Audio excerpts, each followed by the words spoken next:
ദൈവമേ, ഞങ്ങൾ അങ്ങയുടെ വചനം ഞങ്ങളുടെ ജീവിതത്തിലെ ഏറ്റവും വലിയൊരു അനുഗ്രഹമാക്കി മാറ്റി തീർക്കണേ കർത്താവേ.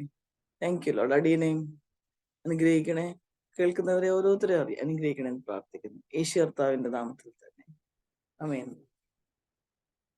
ഞാൻ പ്രാരംഭമായി വായിക്കാൻ ആഗ്രഹിക്കുന്നത് ആവർത്തന പുസ്തകം 33 അധ്യായം അതിന്റെ 12 വാക്യമാണ്. Deuteronomy chapter 33 verse 12. ഈ അധ്യായത്തില് മോശ ഇസ്രായേൽ ഗോത്രങ്ങളെ അനുഗ്രഹിച്ച് പറയുക. ആക്ച്വലി ബെന്യാമീൻ ഗോത്രം ഏറ്റവും അടിയിലുള്ള ഗോത്രം. പക്ഷെ ഇവിടെ നമ്മൾ നോക്കിയാൽ 4ാമത് ബെന്യാമീൻ ഗോത്രത്തെ പറ്റി പറയുന്നത്. 4ാമത് യഹൂദ കഴിഞ്ഞ ഉടനെ ബെന്യാമീനെ പറ്റി പറയുക. ബെന്യാമീനെ പറ്റി പറയുന്നത് എന്താണെന്നറിയോ? ബെന്യാമീനെ 12 വാക്യം, ബെന്യാമീനെ കുറിച്ച് അവൻ പറഞ്ഞത്, അവൻ യഹോവയ്ക്ക് പ്രിയൻ, തൽ സന്നിധിയിൽ നിർഭയം വസിക്കും, താൻ അവനെ എല്ലായ്പ്പോഴും മറച്ചുകൊള്ളുന്നു, അവന്റെ ഗിരികളുടെ മധ്യേ അധിവസിക്കുന്നു. ഞാൻ അത് ഇംഗ്ലീഷിലും കൂടെ വായിക്കാം. ഇംഗ്ലീഷിൽ ഇങ്ങനെയാ പറയുന്നത്: Benjamin is beloved of God, he is a shield all day long, he dwells in security and he rests between his shoulders. എനിക്കിത് ഈ ദിവസങ്ങളിൽ വായിച്ചപ്പം എനിക്ക് ഒത്തിരി എൻ്റെ ഹൃദയം ആനന്ദിച്ചു. അതായത് ബെന്യാമീനെ പറ്റി നമുക്കറിയാം, പ്രത്യേകിച്ചൊന്നും നന്മ പറയാനൊന്നും ഇല്ല. ആ ഗോത്രങ്ങളിൽ തന്നെ ഏറ്റവും അവസാനമുള്ള ഗോത്രമാണ്. പക്ഷെ കർത്താവ് എങ്ങനെ തെരഞ്ഞെടുത്തു? കർത്താവ് തെരഞ്ഞെടുത്തവര് എത്ര ബിലവഡാണ്. നമുക്ക് പ്രത്യേകിച്ച് ഒരു ഗുണമോ നന്മയോ ഉണ്ടായിട്ടല്ല.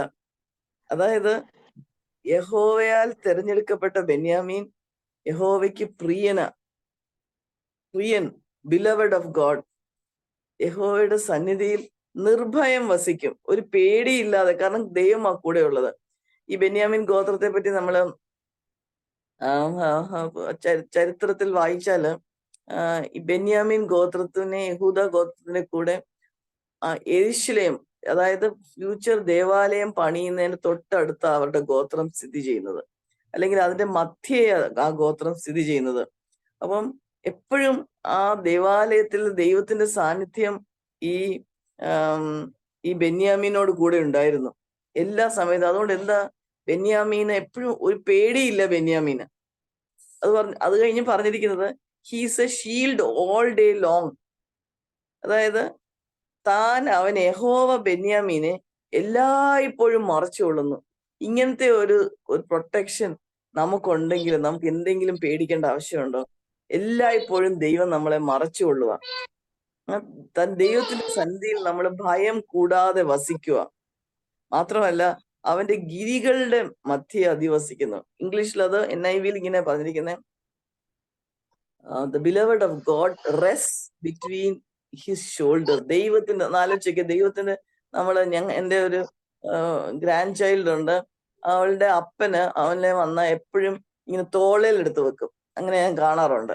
അവളെന്താ അവിടെ ഇരുന്ന് കഴിഞ്ഞാൽ അവൾക്ക് വലിയ സെക്യൂരിറ്റിയാ. കാരണം അവളിങ്ങനെ കെട്ടിപ്പിടിച്ചാൽ മതി, എങ്ങും വീഴത്തില്ല. തന്റെ അപ്പനാണ് തന്നെ തോളെ വെച്ചിരിക്കുന്നത്. അപ്പൊ ദൈവത്തിന്റെ രണ്ട് തോളിന്റെയും ഇടയ്ക്ക് ഗിരികൾ എന്ന് മലയാളത്തിൽ പറഞ്ഞിരിക്കുന്നത്, ഇംഗ്ലീഷിൽ ഷോൾഡേഴ്സ് എന്നാണ് പറഞ്ഞിരിക്കുന്നത്. ആക്ച്വലി ഇത് വായിച്ചു നോക്കുമ്പം എരുശലേം സ്ഥാപിതമായിരിക്കുന്ന രണ്ട് മലകളുടെ മധ്യയാണ്. അതായത് ദൈവത്തിന്റെ ഷോൾഡേഴ്സിന്റെ മധ്യയാണ് നമ്മള് വസിക്കുന്നത്. ഞാനിങ്ങനെ ആലോചിക്കുമായിരുന്നു, ആ കുഞ്ഞിനെ എന്റെ അപ്പൻ എടുത്ത ഷോൾഡർ വെക്കുന്ന പോലെ ദൈവം എന്നെ ദൈവത്തിന്റെ ഷോൾഡറിന്റെ ഇടയ്ക്ക് വെച്ചിരിക്കുക. അവൻ യഹോവയ്ക്ക്, ഒന്നുകൂടെ വായിക്കാം, അവൻ യഹോവയ്ക്ക് പ്രിയൻ, ആവർത്തന പുസ്തകം 33:12 വായിക്കുന്നത്. അവൻ യഹോവയ്ക്ക് ഹിസ് ബിലവഡ് ഓഫ് ഗോഡ്, തൽസമയത്തിൽ നിർഭയം വസിക്കും. He dwells in security all day long. എപ്പോഴും നമുക്ക് പേടിയല്ലേ, എന്താ സംഭവിക്കുന്നതെന്ന്. നമുക്ക് അങ്ങനെ ഒരു പേടിയുടെ ആവശ്യമില്ല. നിർഭയം വസിക്കും. Is A shield all day long. Full day നമ്മൾ എന്ത് ചെയ്തോണ്ടിരുന്നാലും ദൈവം നമുക്കൊരു ഷീൽഡാ. എല്ലായ്പ്പോഴും നമ്മളെ മറച്ചുകൊള്ളുന്നു. അവസാനം ദൈവത്തിന്റെ ഷോൾഡേഴ്സിന്റെ ഇടയ്ക്ക്, ദൈവത്തിന്റെ തോളുകളുടെ ഇടയ്ക്ക് ഞാൻ അധിവസിക്കുന്നു. ഇതാണ് ബെന്യാമീനെ പറ്റി പറഞ്ഞിരിക്കുന്നത്. പുതിയ നിയമത്തിലോട്ട് വരുമ്പോൾ ഞാൻ ബിലവഡ് ഓഫ് ഗോഡ് എന്ന് പറഞ്ഞ ഒരു ശിഷ്യനെ പറ്റി വായിക്കുമായിരുന്നു. അത് യോഹന്നാൻ അപ്പോസ്തലനെ പറ്റിയാ പറഞ്ഞിരിക്കുന്നത്. യോഹന്നാന്റെ സുവിശേഷം 13-ാം അധ്യായത്തില് ആദ്യമായിട്ട് അത് വായിക്കുക. അതിന് എഴുതിയിരിക്കുന്നത് മലയാളത്തിലെ യേശു സ്നേഹിച്ച, ഇംഗ്ലീഷില് disciple who was loved of God. ദൈവം സ്നേഹിച്ചെന്ന് എഴുതിയിരിക്കും. നമുക്ക് ആ വാക്യങ്ങൾ വായിക്കാം. ആ ഓരോന്നും എത്ര മനോഹരമാണെന്ന് ഞാൻ ചിന്തിക്കുമായിരുന്നു.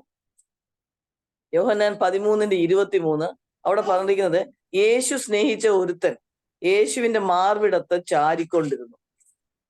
ഒന്ന് ആലോചിച്ച് നോക്കിയേ, എല്ലാവരും ഇരിപ്പുണ്ട്, 12 ശിഷ്യന്മാർ ഇരിപ്പുണ്ട്. അതിനകത്ത് യേശു സ്നേഹിച്ച ശിഷ്യൻ യേശുവിന്റെ മാർവിടത്ത് ചാരിക്കൊണ്ടിരുന്നു.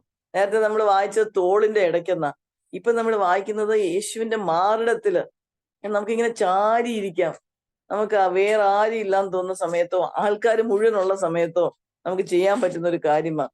അത് കഴിഞ്ഞ് ഈ സ്നേഹിച്ച ശിഷ്യന് കർത്താവ് കുറച്ച് ചുമതലകൾ കൊടുക്കുന്നുണ്ട്. അത് നമുക്ക് 19-ാം അധ്യായത്തിൽ വായിക്കാം.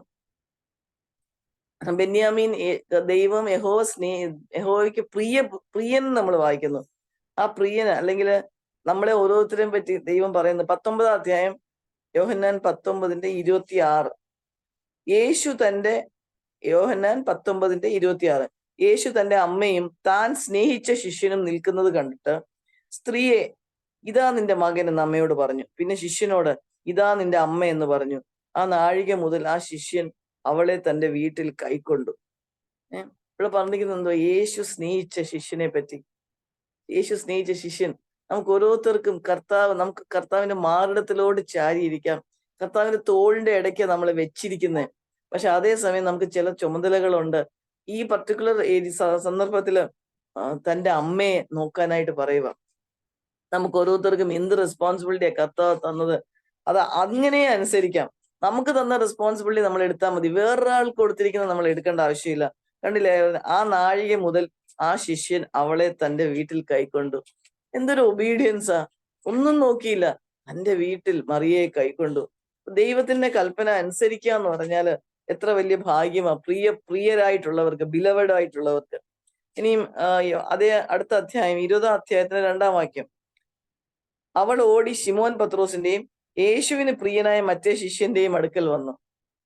യേശുവിന് പ്രിയനായ മറ്റേ ശിഷ്യൻ, അത് യോഹന്നാനെ പറ്റി തന്നെയാ പിന്നെയും പറഞ്ഞിരിക്കുന്നത്. നമ്മളെ ഇങ്ങനെ ഒന്ന് വിളിക്കുന്ന ആലോചിച്ച് നോക്കിയേ. പ്രിയ പുരുഷൻ അല്ലെങ്കിൽ പ്രിയ സ്ത്രീ, പ്രിയ മകൾ എന്ന് കർത്താവ് അങ്ങനെ വിളിക്കാൻ കൊതിക്കുക.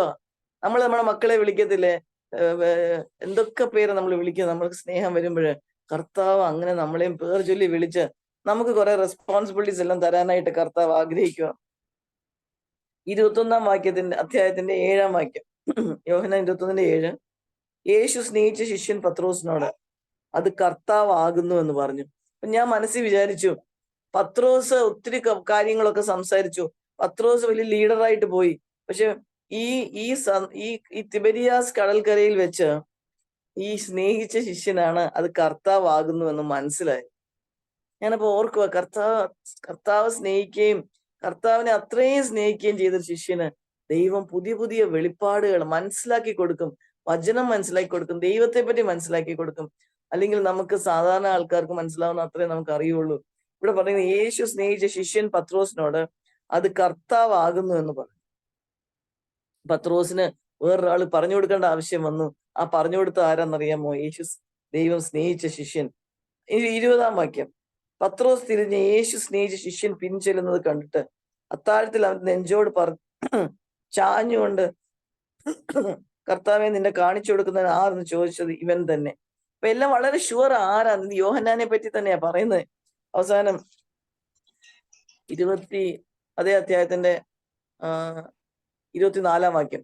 ഈ ശിഷ്യൻ ഇതിനെക്കുറിച്ച് സാക്ഷ്യം പറയുവാനും ഇത് പറയുന്നവനും ഇത് എഴുതിയവനും ആകുന്നു. അവന്റെ സാക്ഷ്യം സത്യമെന്ന് ഞങ്ങൾ അറിയുന്നു. അപ്പം യോഹന്നാൻ തന്നെ കുറിച്ച് തന്നെ പറയുക, എനിക്ക് യേശുവിനോട് ഒത്തിരി സ്നേഹമാണ്, യേശു കർത്താവ് എന്നെ സ്നേഹിക്കുക. എന്നാൽ യോഹന്നാനെ മാത്രമാണോ കർത്താവ് സ്നേഹിച്ചത്? ആ രീതിയിൽ നമുക്ക് യോഹന്നാൻ തന്നെ എഴുതിയ പുസ്തകത്തിലൂടെ നോക്കാം. 1 യോഹന്നാൻ എടുത്തു കഴിഞ്ഞാൽ അതിനകത്ത് ഏകദേശം 5 പ്രാവശ്യം ബിലവഡ് എന്ന് പറയുന്നുണ്ട്.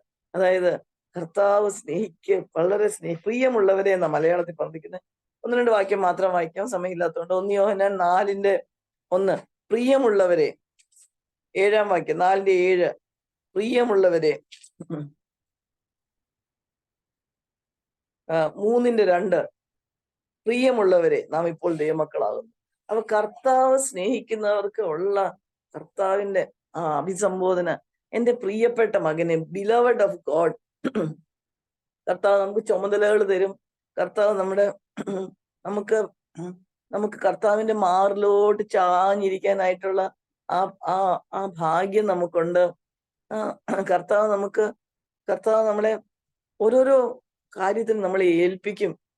പക്ഷെ നമുക്ക് ഏറ്റവും കംഫർട്ടിങ് ആയിട്ടുള്ളത്, ഞാൻ എല്ലാ സമയത്തും ദൈവം എനിക്കൊരു shield. He's A shield all day long.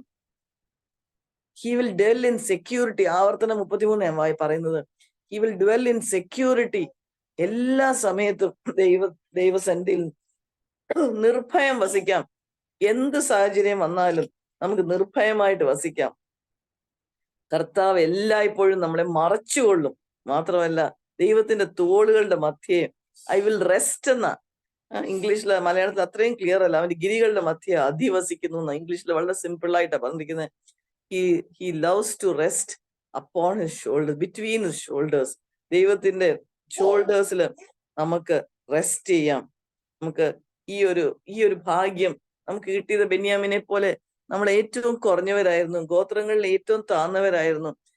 ബെന്യാമീൻ വളരെ വളരെ കർത്താവിന് വേണ്ടിയോ ദൈവത്തിന് വേണ്ടി ഒത്തിരി ചെയ്ത് അങ്ങനെയൊന്നും ഇല്ലായിരുന്നു. പക്ഷെ യഹൂദയോട് കൂടെ ചേർന്ന് ആ ദേവാലയം അധിവസിക്കുന്നതിന്റെ അടുത്തായിരുന്നു ബെന്യാമീന്റെ അവകാശം. അവസാനം നോർത്തേൺ കിങ്ഡം, സത്തേൺ കിങ്ഡമായിട്ട് ഇസ്രായേൽ രണ്ടായിട്ട് വിഭജിച്ചപ്പോഴും യഹൂദയുടെ കൂടെ ഉണ്ടായിരുന്നത് ബെന്യാമീനായിരുന്നു. നമുക്ക് കർത്താവ് നമ്മളെ ഓരോരുത്തരെയും ബിലവഡായിട്ടാണ് ദൈവം കണക്കാക്കുന്നത്. വ്യത്യാസം ഒന്നുമില്ല, പാർഷ്യാലിറ്റി ഇല്ല. പണ്ട് ബെന്യാമീനെ പറ്റി അങ്ങനെ പറഞ്ഞെങ്കിൽ, ഇപ്പൊ നമ്മൾ 1 യോഹന്നാനിൽ യോഹന്നാൻ തന്നെ എഴുതിയിരിക്കുന്ന വായിച്ചില്ല. യോഹന്നാൻ തന്നെ പറ്റി തന്നെ പറഞ്ഞെങ്കിൽ, സ്നേഹിച്ച ശിഷ്യൻ എന്ന് പറഞ്ഞെങ്കിൽ, 1 യോഹന്നാൻ വരുമ്പോൾ എല്ലാവരെയും അങ്ങനെ കാണുന്നത്. കർത്താവിൽ ബിലവഡ് ആയതുകൊണ്ടാണ് എന്നെ ചൂസ് ചെയ്തത്. അപ്പൊ എനിക്കിപ്പോ ഉള്ള സെക്യൂരിറ്റി എന്ന് പറയുന്നത് കർത്താവാണ്. ഞാൻ ഇത് വായിച്ച് ഒത്തിരി ആശ്വസിച്ചു. എനിക്ക് ഈ വാക്യം വായിച്ച് പലർക്കും അതിട്ട് പറഞ്ഞു കൊടുക്കാൻ പറ്റി. കർത്താവ് നമുക്ക് ആ രീതിയിൽ നമുക്ക് ഇന്നുണ്ടായ പ്രയാസത്തിൽ, ഈ ദിവസങ്ങളുള്ള പ്രയാസത്തില് കർത്താവ് നമ്മളെ സെക്യൂർ ആയിട്ട് കാത്തുകൊള്ളും. നമ്മൾ കർത്താവിന്റെ his our shield all day long, night and day, and we can rest between shoulders. ഇത് നമ്മളെ സഹായിക്കട്ടെ. ആർക്കെങ്കിലും പ്രാർത്ഥിച്ച് വചനം അവസാനിപ്പിക്കാം.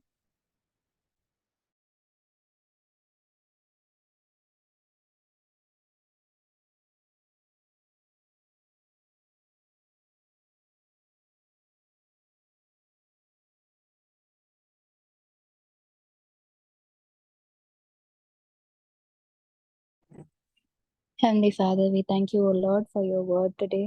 Thank you, O God, for reminding us that we are your beloved. O Lord, there was nothing in us, O God, that made us worthy of this title. We thank you, O Lord, that you have kept us safe and secure on your shoulders. We thank you, O Lord, that every day you are carrying us on your shoulders and we are so close to you.